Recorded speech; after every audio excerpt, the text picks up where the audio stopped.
Hey guys, Reg here, your inspiring Sabona vlogger, and I am back with another mini vlog. And for today's video, samahan nyo kami sa date namin ni Mama, at ang date na iyon ay bumili ng mga halaman.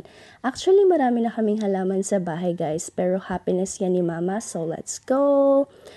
First, isa yung nabili namin dito sa spot na to. And then, let's proceed to the second one. Ayan, pumipili yan siya dyan. May hinahanap si Mama na specific na kulay ng bougainvillea, pero hindi niya nakita dito. So, ibang halaman yung binili niya. Shoutout nga pala kay Ate Lyle and Ate Eve for the discount and for following me on Facebook. Salamat po. I know makikita nyo to. Ayan, ate, shoutout sa inyo.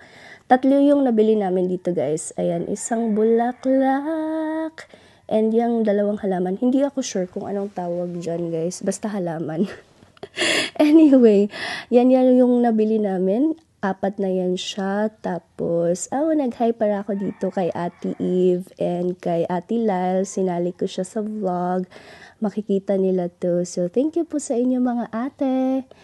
Dito naman is, I guess 3 halaman yung nabili namin dito. Tapos, yung moment na yan, ini-explain ni ate kay Mama kung paano alagaan yung specific na halaman na yan. And then, there you go. 3 nga. So, ilan na ba?